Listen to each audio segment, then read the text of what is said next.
we're joined by Congress leader Sachin joining us live there, and we saw a few moments ago how he was taken away by the Delhi police. Sachin, tell us where are you right now? And we saw visuals earlier of you being taken away by the Delhi police outside AICC office. We are in Narela police station in Delhi, and a lot of our colleagues have been detained, and we were driven here from the party office on Akbar Road. And no reason cited.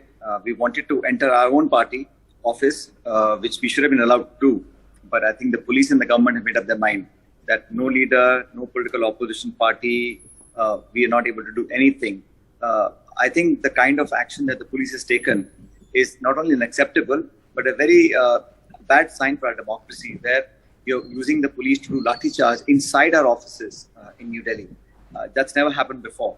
And the kind of brutality, the mishandling, the use of brute force is completely unacceptable in a healthy democracy. Right. The Delhi police, however, has said that, Congress workers threw barricades on the police and, when they were chasing them, that's when they entered the AICC office. I think it's all they're making up stories, but it's unprecedented. How can the police enter the premises of the main opposition's office, the headquarters of our party, and do lathi charge, throw people around? This sort of behavior has never happened before in 75 years of our democracy. And I was detained because I wanted to go to the party office. Why is that wrong? There was no slogan, there's no stage, there's no mic, there's no activity. Just wanted to go and show solidarity. And even last 2-3 days, all of us have been saying that we want to protest against what we believe is interference by the government of India on agencies like the ED and CBI. They can investigate, you can call for questioning, but the fact that we are exposing the political pressure they are mounting on the agencies, that the world and India needs to know. And we'll continue to do our job as a political opposition party, no matter what force they apply on us. All right. The Delhi police, though, did deny permission for any kind of march. And we know since, Monday, we've been seeing these visuals of this face-off between Congress workers and leaders and the Delhi police. You managed to reach the AICC office while your colleague Dipender Hooda was not even allowed to allowed to exit his house. And he was tweeting about that and talking about how his house had been sealed and barricaded.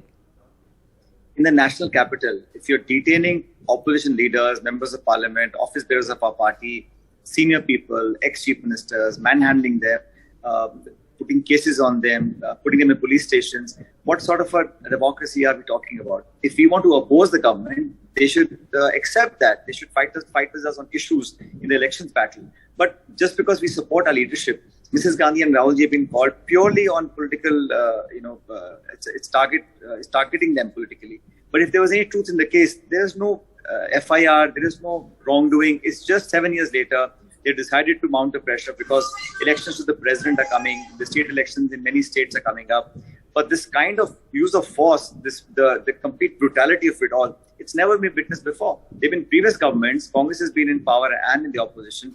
But this is what MPs, members of parliament, lady MPs, their clothes are being torn, they're being thrown on the street. This sort of behavior in a civil society is just not done.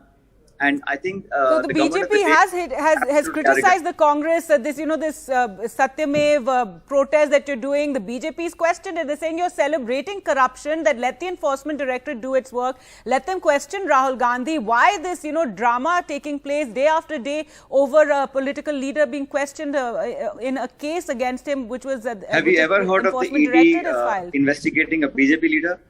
Have you ever heard of the CBI doing a raid on a BJP leader's house? So for 7-8 years, there is an atmosphere, the agencies will be used against anyone who opposes the political ideology of the party, the BJP, of the government of the day. So this is not tamasha. We wanted to have a satyagraha, quiet march, just to say that there's political pressure on the agencies. Why is that wrong? How is that wrong? Is it not our right to demonstrate, to protest? We are within our rights. But to deny permission, to mishandle people, to shove people in police stations, and for the last 3 days, the use of force, it's never been done before. I think it's very wrong what they're doing, and the people of India are watching what's going on here. All right, and the BJP also criticizing the fact that tires were being burnt outside the ED office. So they've questioned that, and they're saying that, how is this a satyagraha? You're going ahead and burning tires on the streets of Delhi. No, I think there's nobody supports violence, and we are a party that Mahatma Gandhi belonged to. There's a Gandhian way of doing things. And I don't think we've ever supported violence. We think people should not take law into their own hands. But the same law should apply to the police also, right? And to the government. You can't beat up and bruise people and lathi charge them and enter offices and ransack inside the premises of our offices. I mean, the law must apply on both sides, and it's the responsibility of the government to abide by the law. We've said that we want to have a peaceful protest, peaceful demonstration, no question of violence. But if the police is using such force against our senior leaders, then that's completely unacceptable.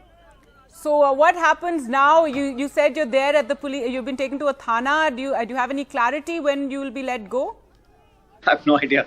They shoved us into a bus and we've been dropped here. There are a few members of parliament, few MLAs, few senior party office bearers. We're all sitting here. I don't know what next they plan to do with us, but this sort of detainment, it's in India, this has never happened before. Not at the scale this what is happening now. And we are just wanting to go to our office. We want to just meet our colleagues, to raise our voice, to protest against what we think is misuse of agencies of Government of India.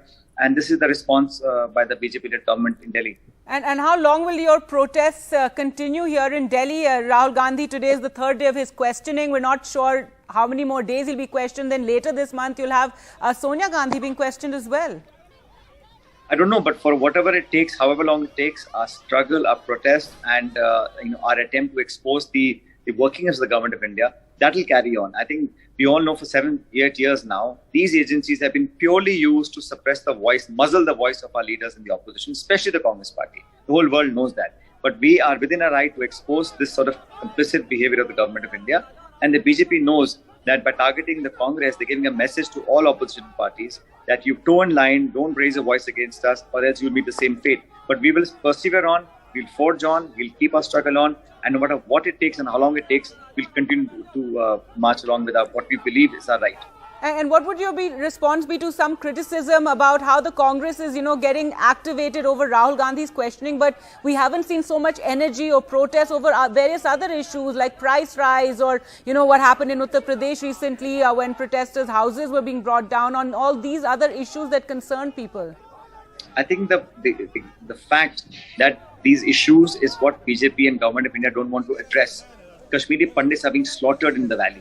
There's huge price rise, unemployment, all these issues they want to deviate. That's why this whole atmosphere is being created by targeting the opposition leaders, right? To create a narrative, to not talk about the issues that we've been raising about unemployment, about health. I mean, this country is suffering. This record inflation, there's record unemployment, and no answers, no transparency, no accountability. When we ask those questions, they try and attack our leaders. So they're trying to divert the attention and the narrative so that, they keep on a constant boil. They want to keep this discussion in an acrimonious way on a constant boil so that the real issues are never addressed, sadly, and we will not allow that.